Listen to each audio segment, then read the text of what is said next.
Thank you very much for staying here with us on Prime Morning. My name is Nathaniel Atto, and it's always lovely to be in your company, you know. And it's always very, very refreshing to see yourself on TV. I saw myself on TV a few minutes ago.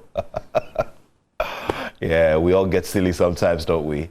So I have very good company here in the studio because we're looking forward to this year's edition of the Ghana Football Awards, the flagship event that honors our footballers, our administrators, and persons within the very big mix of football.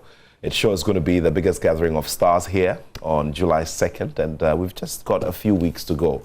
But the most important thing is who wins what. That's the question we'll be trying to answer here. And the people who have been at the center of sifting and doing a lot of critique and, you know, trying to do a lot of justification to get the best possible list out for the big performers over the last season are here with us. The board chair for the Ghana Football Awards and a seasoned journalist as well as a lecturer and a specialist in communications, Carl Tufo, is my guest here in the studio. Senior Carl, thank you so much for being here with us. It's great to be in your company. Yeah, it's brilliant, but I can't believe you using the word senior Carl. Yeah, you know, in the security services, there's a lot of regard for... but they don't use senior. And of course, if we're in Nigeria, I'm sure I would have, you know, developed a few extra titles for him as well. Okay, so Matilda Dimedo has lived, breathed, and eaten football. I mean, she'd prefer to do a beautiful night of nice football over maybe like a beauty pageant or, you know, like a movie that has a lot of love themes and all of that. She's also a member of the board, and I'm glad to have you here. Good to see you. Good to see you too. Yeah, and you look good in this, you know, is it light? You see, brown. You see, coffee and... Be very, very careful. Because some of those things, some people can interpret it as being sexism. Really? Mine are only compliments. Good to have you here. Look, last year was a very fantastic year. Andre Dedeayu, because of his exploits in the second tier of English football, got that award. He's moved on. And so there's a very different story to tell. Ghana has qualified for the World Cup. We have a new winner for the Ghana Premier League. We have an import who has led when it comes to scoring the goals. Women's football is telling another story as well in terms of who's dominating. And this has all happened within the space of one season. That should sure communicate some, competition?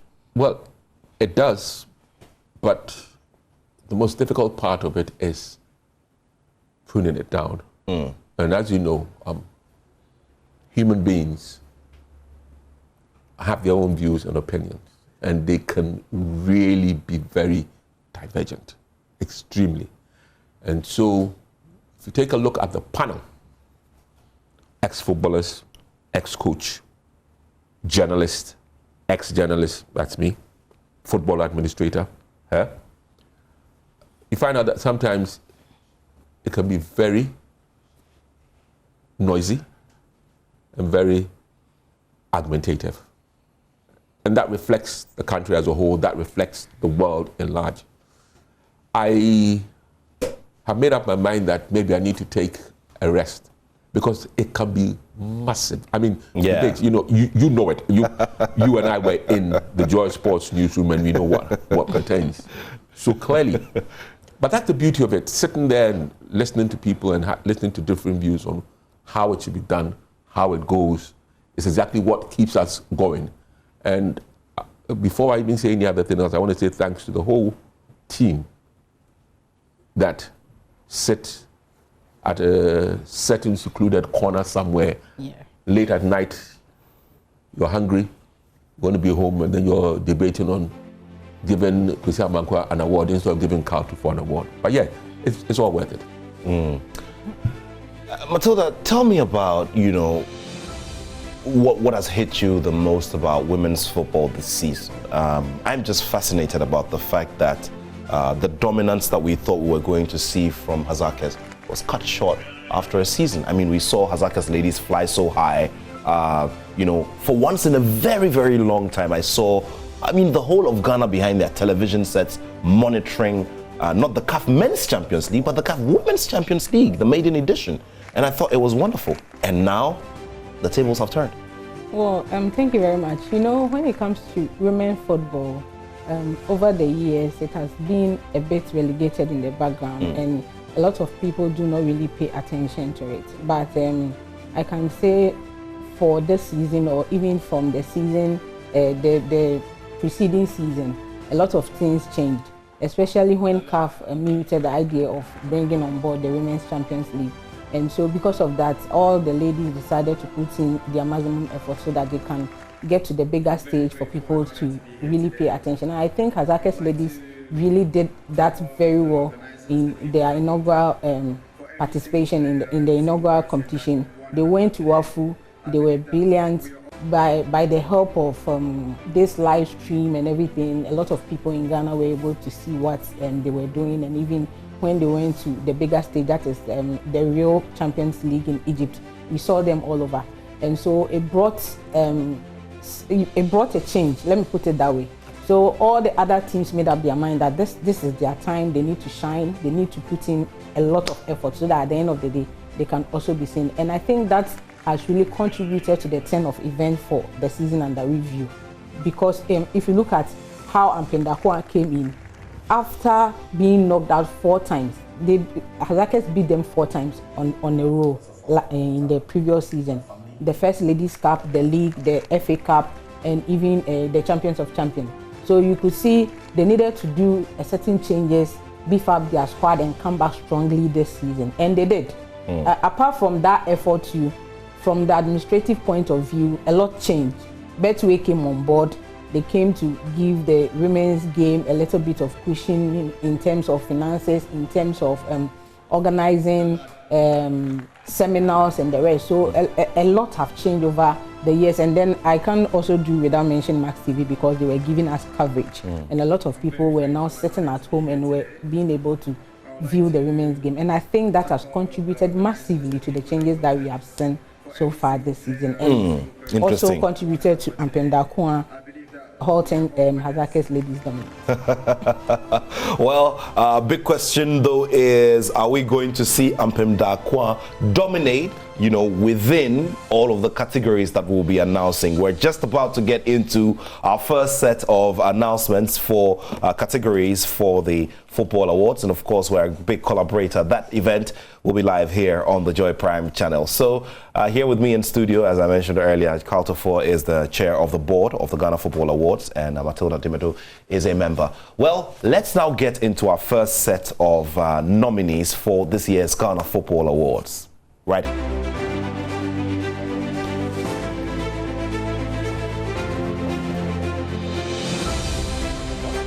Go fans of the year, like fan groups of the year. So it's Porcupine Tertiary, which is the main fan base of Kumasi Asante Kotoko within the tertiary institutions, with its base at the Kwame Nkrumah University of Science and Technology. Will they win it this year? Let's see how it goes. Also nominated are the Ghana Supporters Union. Well, you'd want to see what they did in terms of following our national teams around, especially the senior national team, and pushing them and urging them on to qualify for the FIFA World Cup ahead of Nigeria. And of course, the optics around the Ghana Supporters Union, amazing. One of these very big images, you know, very, very expressive in terms of art. And this gentleman is called Obo, very, very popular within supporters groups and within the Ghana Supporters Union. I'm very grateful and honored to be here today. All right, so we're just done with the special segment for the fans, and that will be the fan group of the year. Who wins it? Would it be Porcupine Tertiary or the Ghana Supporters Union? Let's just go to the next category. The most vibrant club on social media. Dreams FC are our nominee in no particular order. Kumasi Asante Kotoko are also there. Legon Cities FC and Accra Hearts Vogue. We've also got Cheetah FC An interesting story about Cheetah FC. Very, very interesting indeed. So there we go. The most vibrant club on social media. And it's between 5 clubs. Dreams FC, Asante Kotoko, Legon Cities, Accra Hearts of Oak, and Cheetah FC. I'm sure that those who may not be following what goes on in the other tiers of Ghana football will be wondering. Cheetah FC sure have been massive when it comes to their visibility, especially on social media, and their branding as well, and we need to give them the plaudits. All the other clubs have done their bit as well, and would also have to see how all of it goes. So once again, it's Dreams FC, Asante Kotoko, Legon Cities, Accra Hearts of Oak, and Cheetah FC for the most vibrant club on social media. We'll go to our next category.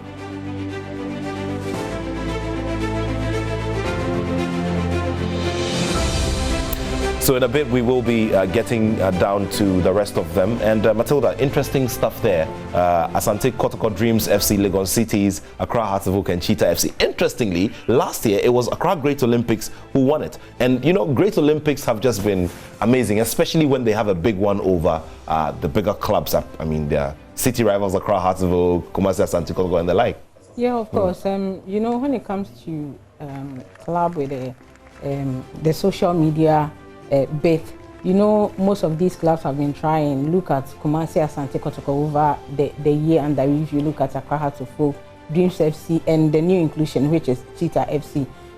They have been a lower division side, but all the time you see them investing a lot into branding and all issues surrounding the club. It looks so beautiful, and they always want their presence to be felt across board. So I think that they will be giving Dreams, Hearts of Oak, Asante Kotoko enough competition when it comes to this category. So let's see how it goes for them. I'll tell you one thing. For me, this is the gradual changing of media, because the traditional or old media had it, and it seems now we have new media.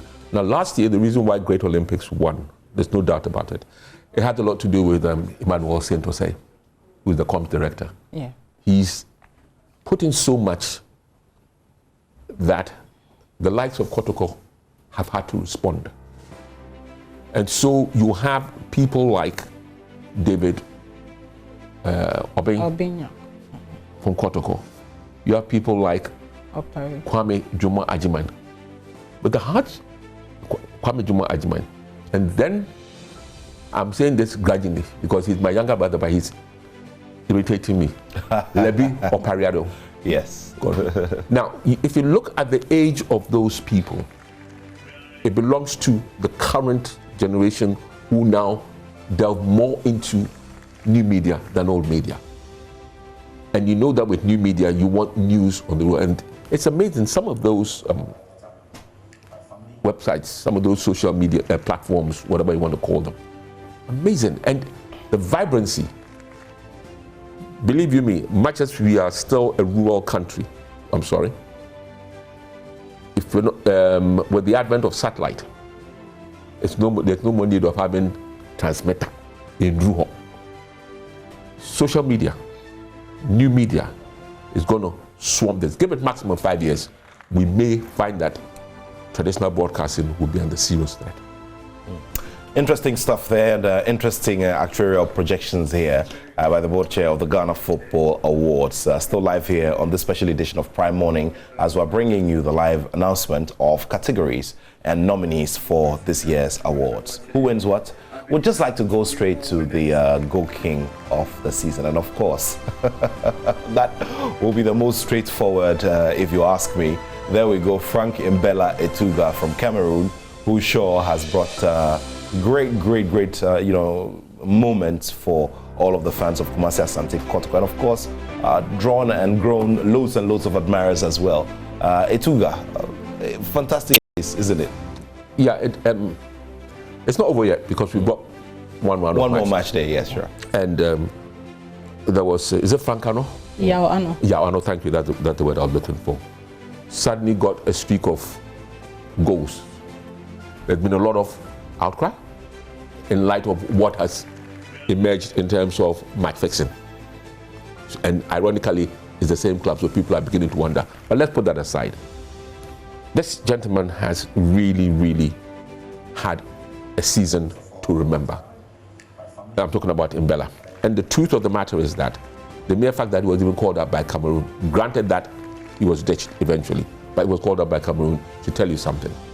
Normally, and you see it here, normally sub-Saharan African nations tend to go north to Europe, go pick all Tom, Dick and Harry. But for Rigobert Song to see this chap as a possibility and call him is a plus. But for me, can we look at the possibility of naturalizing him and getting him into our squad just in case? Because I'm a bit worried about it's a very great suggestion. I've heard it, in quarters as well. Because look, the reality of the situation is that there is a lot in terms of options that the Cameroonians are going to fall on. Be it the team, the B team, which plays in the Chan, or the main senior national team, the Indomitable Lions. So, and Etuga Shaw would be one who would want to explore his opportunities at the international stage as well. So it's a very fair. And the history shows that when a country wants an athlete, and I can give you those occasions, the most famous one or infamous one was the South African runner by the name of Zulabad, who got her British passport.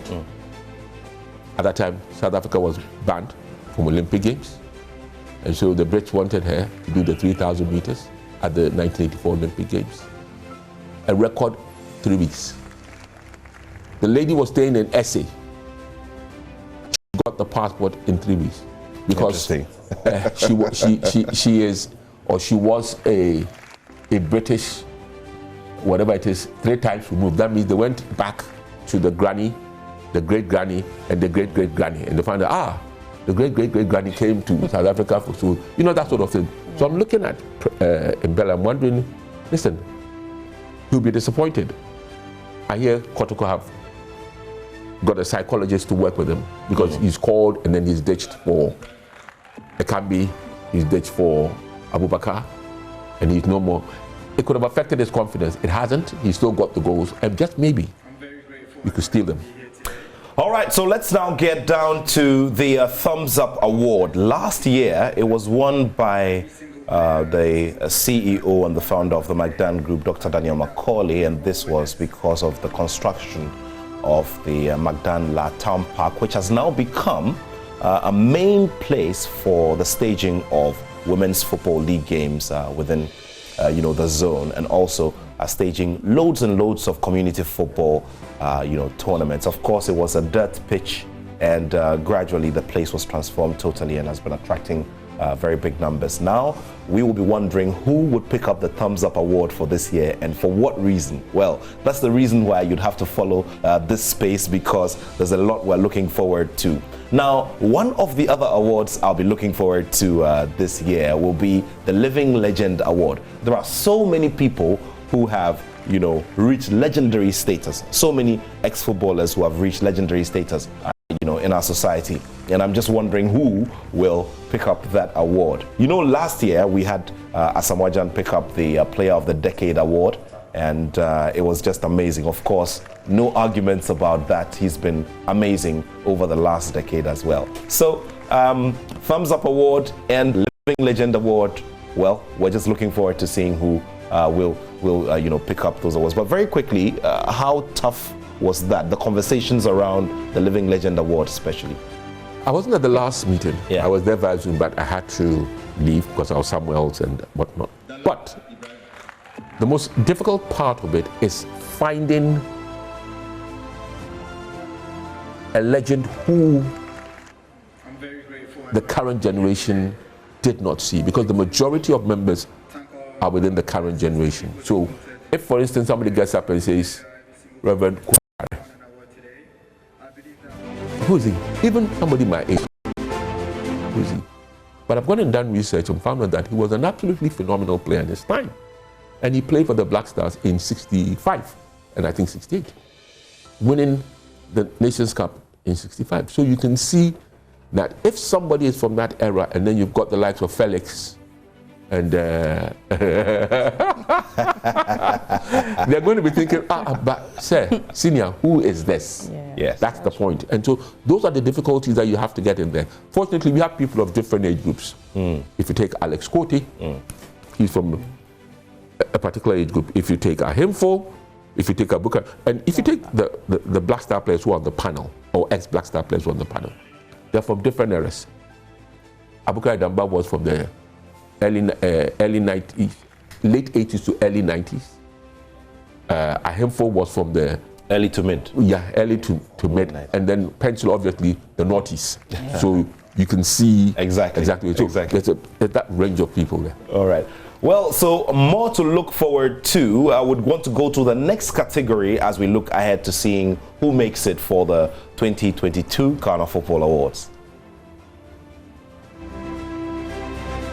So this is it, the Ghanaian Club CEO of the Year, Nana Yaw Amponsah, who won the accolade last year. Nana Yaw Amponsah has guided Kumasi Asante Kotoko to a successful win of the league trophy, and we're looking forward to seeing if he's able to win it. Kingsley Owusu-Echao, the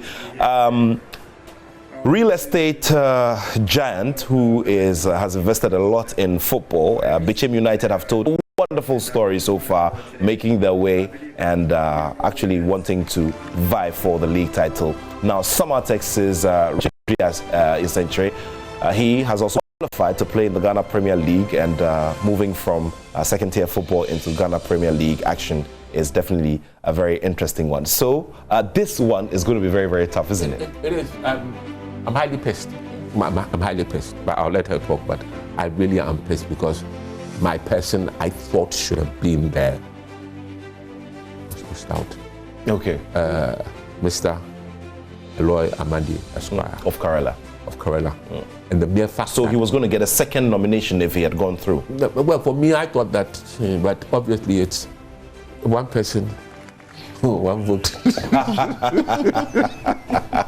So Nana Yaw Amponsah of Kumasi Asante Kotoko, Kingsley Owusu-Echao of Bichim United, and of course Samatex's Richard in Century. Well, interesting, and it sure is going to be one of the most competitive categories for the evening as well. Well, there's more to share with you in terms of announcing the categories. This is the special live announcement of categories for the 2022 edition of the Ghana Football Awards. Well, more to do. Let's take some messages and we continue with the announcements and analysis.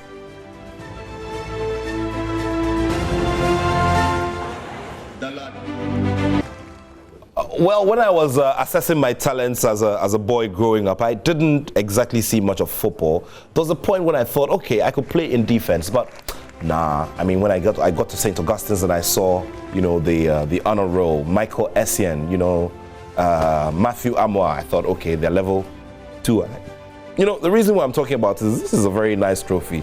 I would have loved to have one of these in my closet. So this is what I'm talking about. There we go.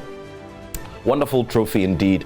And of course, to all of our friends who are live with us on First Take on Joy 99.7 FM, don't worry, we're going to bring you big shots of this one. And, you know, it'll be good to have this one. It's very heavy as well. So many new winners, and we're hoping to see some also retain their respective titles and honors from last year. But it sure is going to be very, very interesting, especially considering that one we did just before we went for the set of messages. Also joining us here in the studio is Felix Romak. He's a member of the board and a football data journalist, and he's been doing a lot of work in terms of following. And he's been very, very involved in the arguments as well as to who should be the rightful heir to, you know, the spaces available within the nominees list. Felix, good to see you. Good to see you. Okay, so we're going to go to our next category now, and would want to get into it now. So the Best African International, well, Edouard Mendy won it last year. He did a televised message for the fans and for all of the guests at the Grand Arena, which will also be hosting this year's event. Sadio Mane also in there as well. So Mo Salah, Sadio Mane, and Victor Osimhen. Victor Osimhen was part of that 10-0 rout that was staged a few days ago in the qualifiers as well. So 2 players of Liverpool one of them from Egypt, one of them from Senegal, and of course, one of them from Nigeria. Victor Osimhen, Sadio Mane, and Mo Salah. Very, very interesting pair, Felix. Yeah, of course, but you look at the season under review, or the year under review, and talk about African players playing outside. No doubt these three have been very, very excellent. You look at what Sadio Mane and Mo Salah did for Liverpool. Incredible. It was just some few minutes away from winning the English Premier League, and then also they got to the finals of the AFCON in Cameroon, and then again they played in the playoffs for the World Cup with Sadio Mane. Got in fact 2 over Salah. He won the AFCON and then book qualification. And then you talk about Victor. I think that he's been so excellent for Napoli this season. If not for injuries, maybe Napoli would have gone on and challenged hard for the Italian league title. But I feel that with these three, with the exploit that they had in Europe, they deserve to be nominated. Victor was the top African scorer in the Italian league, and then also for his club, Napoli. So these three, but it's open for public voting, so we see how it goes.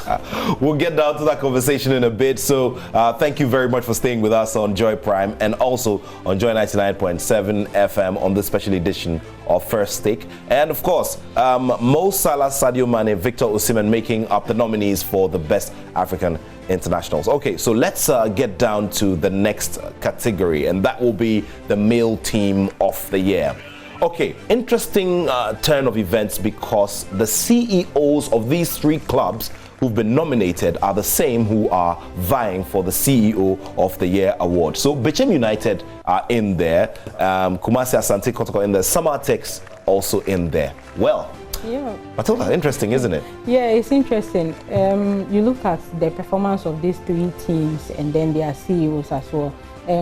Let me start with Samatex. Look at how the way and manner in which they were able to qualify and then come into the Ghana Premier League in the Division 1. They were just about 6 matches away from finishing the zone, but they've already qualified. So it should tell you that the CEO and the team itself, the technical team, they've put in a lot of effort to get to where they are. So nominating such a team at this time, I think is a step in the right direction. Then you look at Kumasi Asante Kotoko, Nanaya Amponsan. He has been phenomenal over, even last season he was, and this season I think he improved upon what he has been doing for Kumasi Asante Kotoko. And Kotoko themselves as a team, at the beginning of the season, I think a lot of people would agree with me. They didn't even write them in when it comes to winning the Premier League because of some of the signings that they made and issues that they encountered within the season. But they've been able to stand their ground, and at the end of the day, we are seeing them lifting the Premier League and also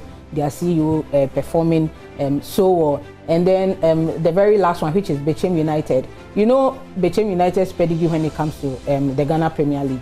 For me, I didn't even expect to see them. It got to a time they were giving Kumasi Asante Kotoko a chase. Same so here. For me, I think they've really done well. These 3 teams, seeing them in this category, I think it will be very tough. And as Felix said, it's open for public voting, so we see how it goes. All right, so Asante Kotoko, Bechem United, and Samatex Football Club are the nominees for the male team of the year. From there, we go to the more important one, which is the female team of the year. Now, I'll remain with, with Matilda on this one. Now, Ampem Darkwa ladies definitely in there. The champions of the season, Ampem Darkwa ladies, making a very, very interesting transformation over the last season. Hazaka's ladies, who won it last season, are in there. Our first, contestants, Ghana's first contestants in the new or Nouvelle Women's CAF Champions League. Ridge City FC, and this is where I would say hello to Cleopatra and Sia. All right, Ridge City FC are in there as well. So, interesting, isn't it? Yeah, very interesting.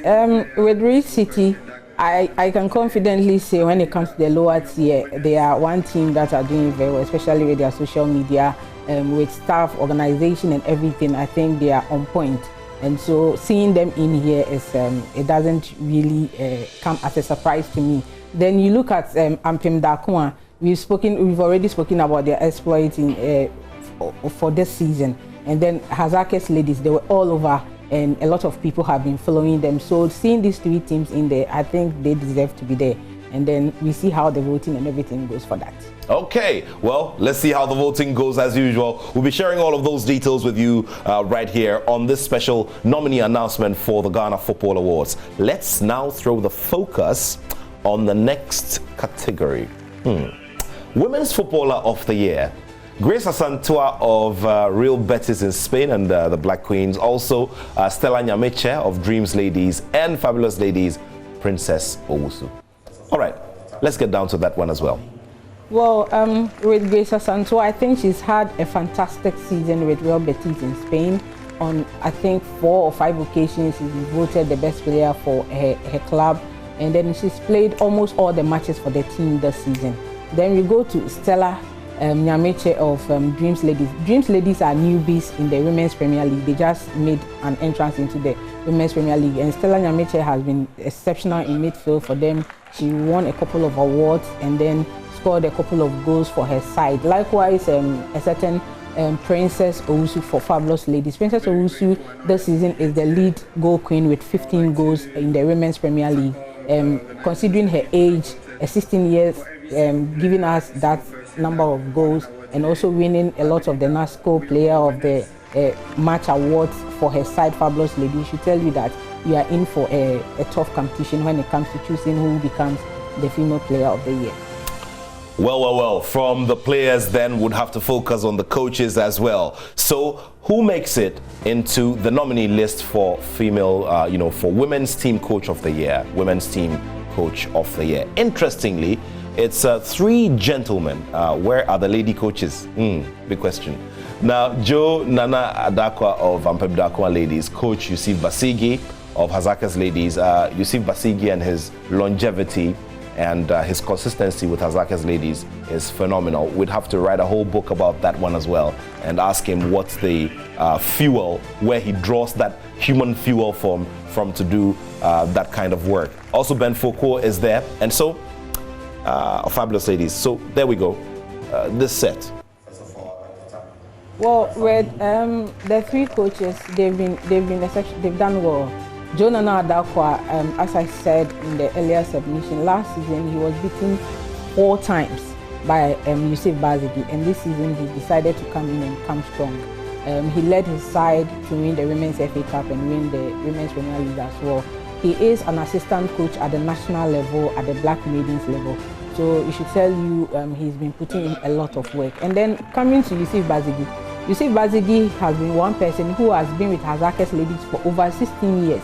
Getting to his 17th year. So all the players that have come to Hazakas Ladies, the ins and outs of the club he knows. So he has a firm grip over the team.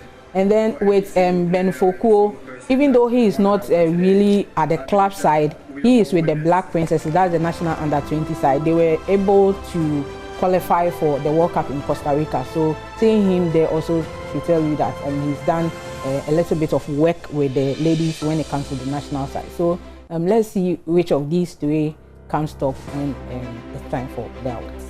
Joe Nana Adakwa and Yusuf Basigi, as well as Ben Foucault. These are the 3 nominees for Women's Coach of the Year. Let's now go to the Men's Coach of the Year award.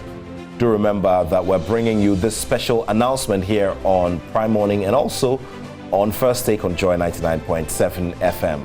Prosper Nate Ugum, PhD of Kumasi Asante Kotoko, Henry Wellington of Samatex, and Kasim Mingle of Pichim United. Felix, another very interesting trial. But not surprising. You look at what Prosper Nate Ugum has done for Kotoko this season.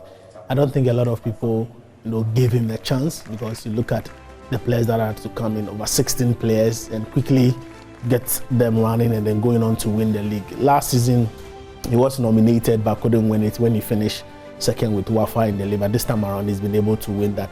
You look at Kasim Mingo. He's been chasing Kotoko for the title, but he couldn't win it, and he's still in the finals of the MTN FA Cup. And when you talk about the beautiful teams or the good teams in the league this season, you surely have to mention Pichim United, thanks to what Kasim has been doing with the team. They are yet to lose a game, even at home, this season. So it tells you how good he's been. And then Samatex, booking their qualification into the Premier League, losing just 2 games. It's also wonderful for the coach. So it's one tight call, but just as I said, the supporters have to determine who they also feel wants to win this, or who they think should win this particular award. All right, so there we go. Men's Coach of the Year nominees: Prosper Natel-Gum, Kasim Mingle, and Henry Wellington. Well, more to share with you as we go through the 18 categories where there will be loads of competition, with some being very straightforward as well because of the make of the categories. Well, we'll do some more after this round of messages as we bring you the special nominee announcement for the 2022 Ghana Football Awards.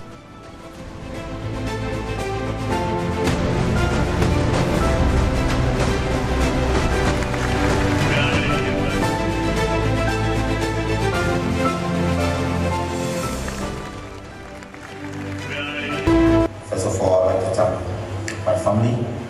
I'd like to thank my family.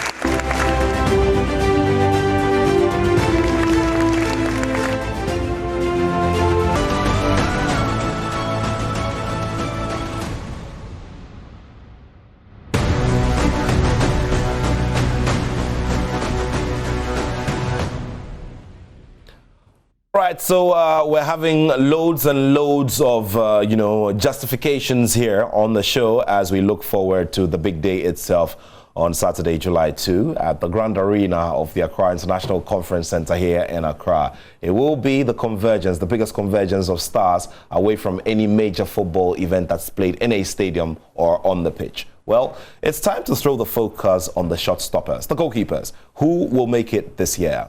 Let's go to the nominee board. Goalkeeper of the Year, the Ghana Football Awards 2022, Jojo Wallacott of the Swindon Town and Black Stars.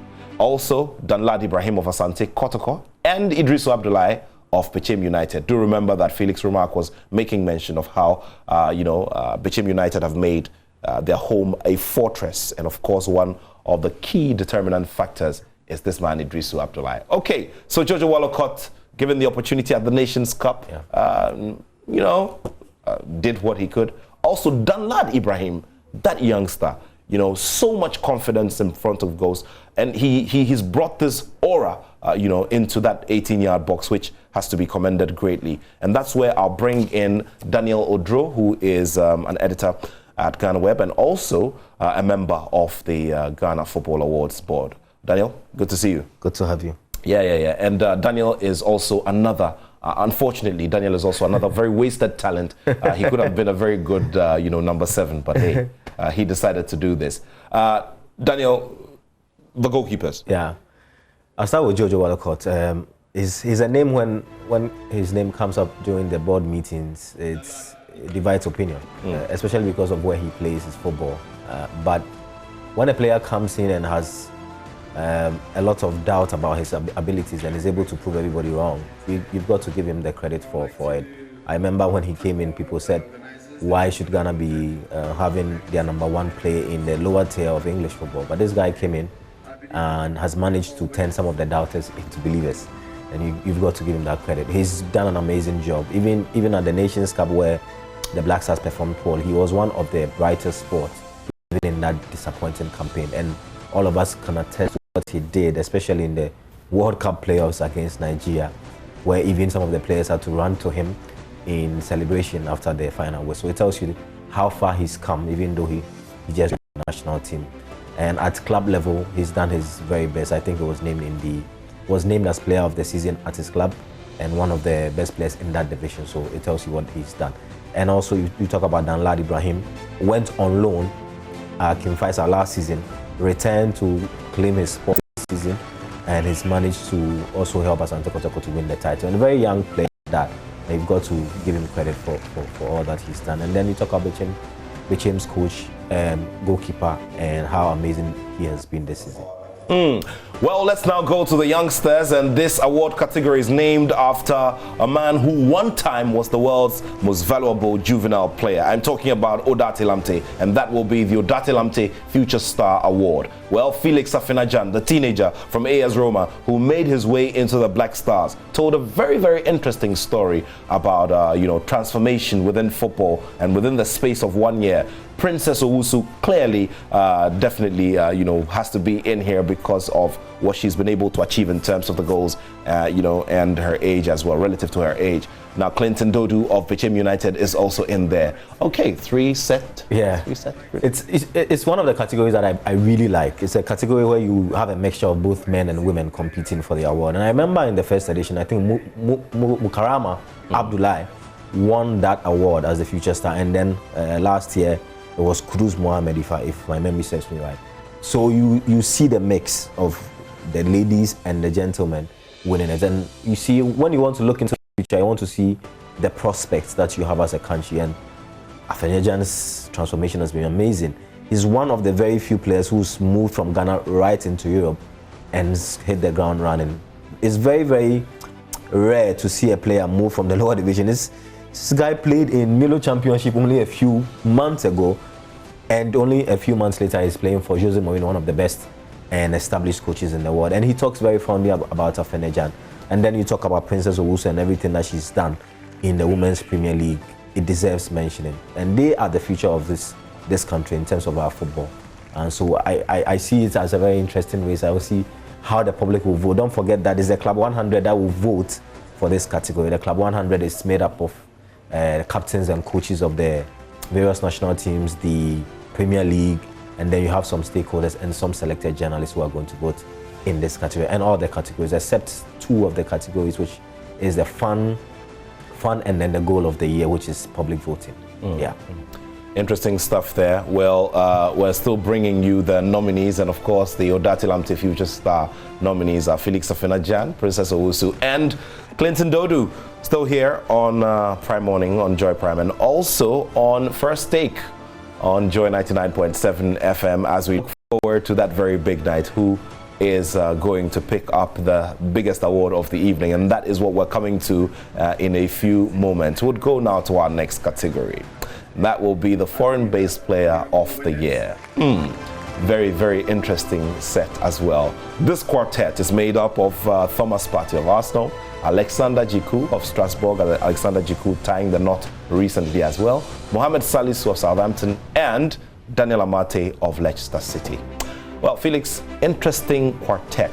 And did this category also bring out some arguments? Lots of arguments.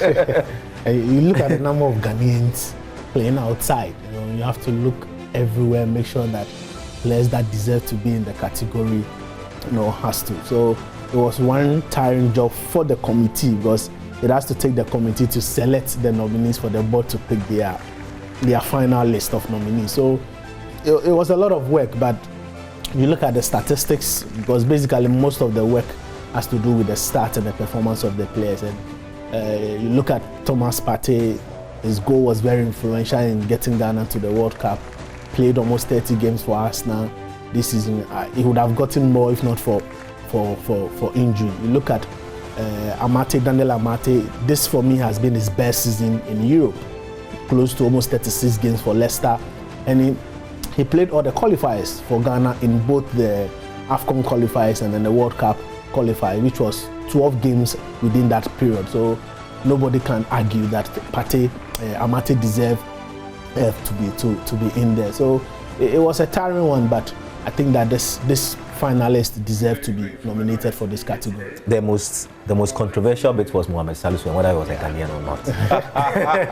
And the fact that he's still not accepted to play for the Black Stars. So but in recent days, the conversation has changed a little bit about the possibility of him sorting that out in the coming days. But at the board meeting, you asked a question. We are looking at a certain period of time, and you're asking, in that period, has he played for the national team?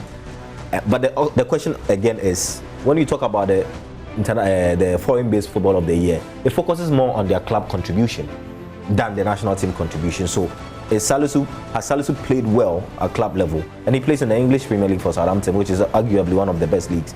And he's Ghanaian, no doubt about that. And he doesn't need to play in the Black Stars to qualify to be a Ghanaian.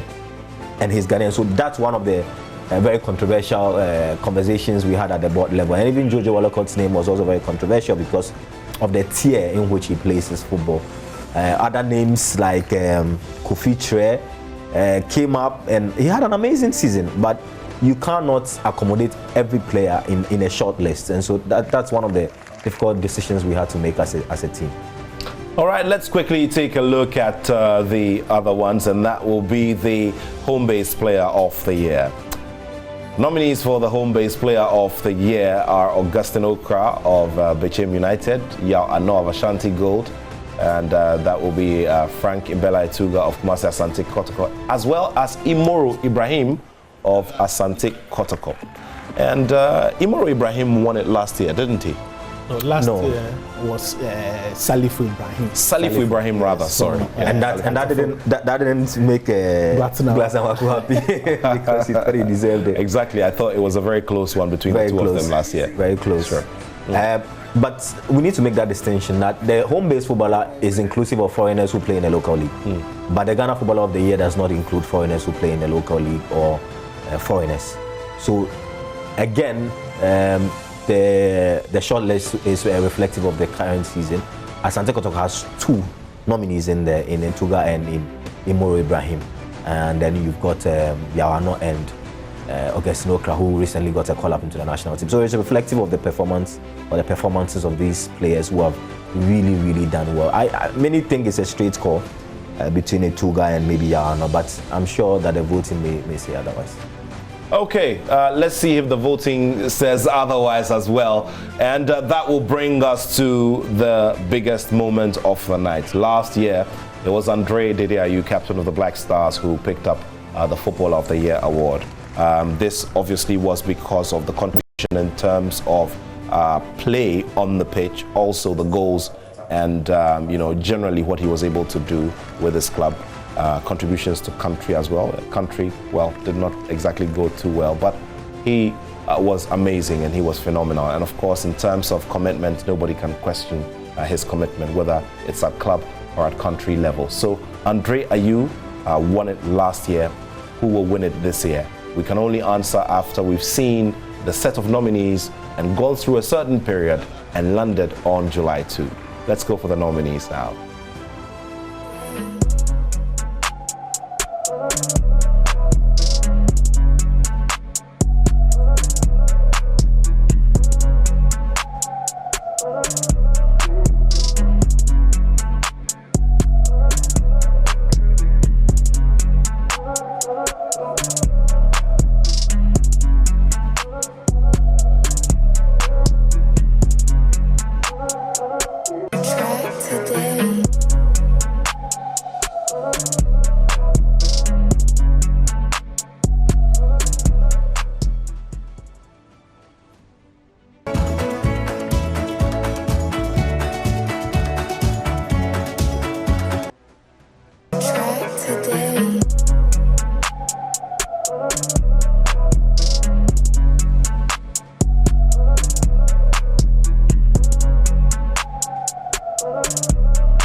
Well, now do remember that Thomas Partey is the very first to have won the Footballer of the Year accolade at the Ghana Football Awards first edition, which was held at the Marriott Hotel at Airport City in Accra. So he comes in there with great pride as well, having picked up that accolade before. So Thomas Partey in there as well. And question is, can he pick a second of this very, very prestigious, which is also the biggest of the night?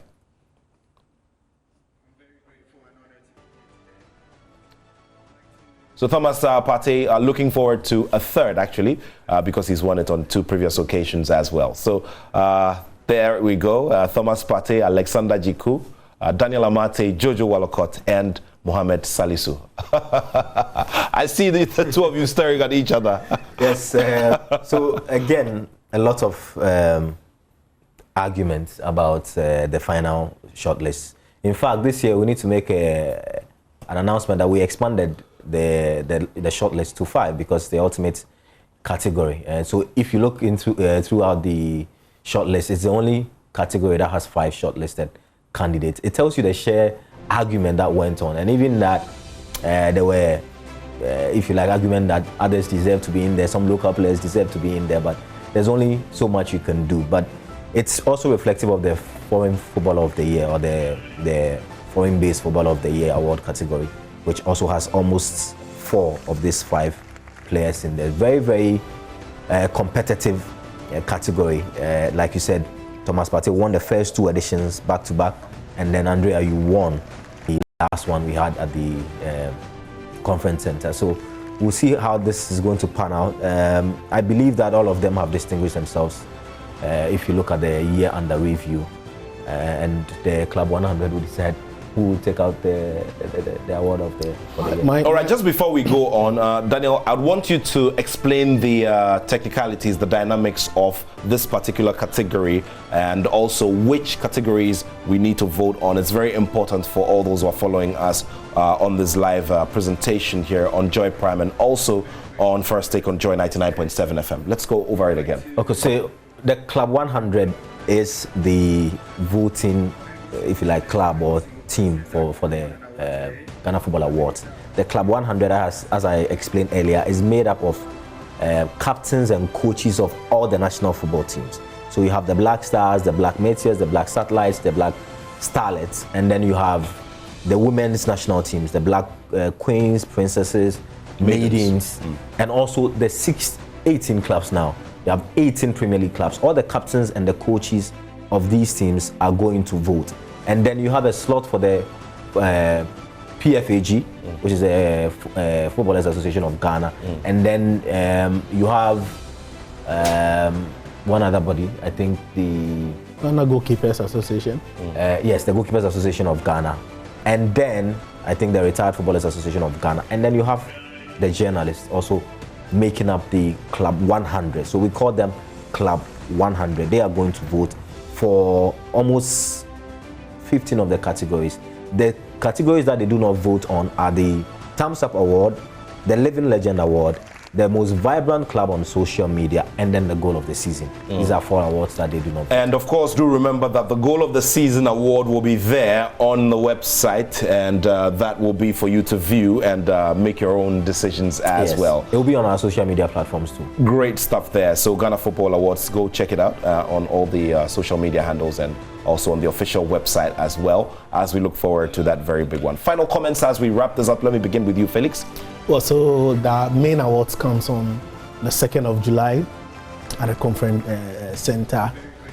So we are urging all nominees to be present. We'll send them a special invite, and those who are supposed to vote to the Club 100, and then also the public voting. So we don't want a scenario where somebody will say, oh, you've given an award to somebody. It is your right to vote for who you think deserve to win the award. So we urge them to vote. The voting platform would be open by close of day, so they can go in there and then start casting their votes. Okay. Yeah. Daniel?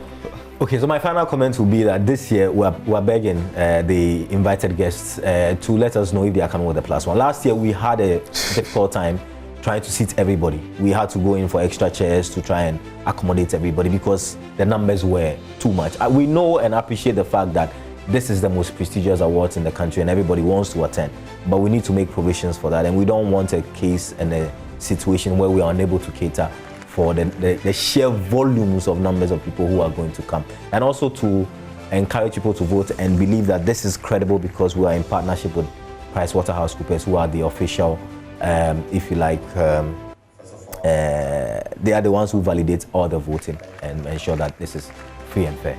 Well, we'd have to give big shouts to Activate 360 AE Media and, of course, the Multimedia Group, who are a major partner in running and executing the Ghana Football Awards 2022. Well, Daniel Odro was just talking about a +1. My +1, which I would like to send a petition to the board to, is that I really want to keep one of these days, you know. I didn't play any football, but maybe after, maybe after hosting, you know, quite a number of editions, we just say, oh, you know, the guy, yeah, you know, he's been here.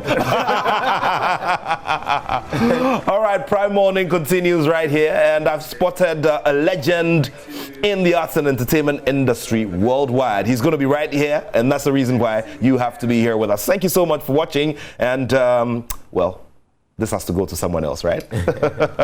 We'll catch you soon, and you have a wonderful weekend. The show continues right here.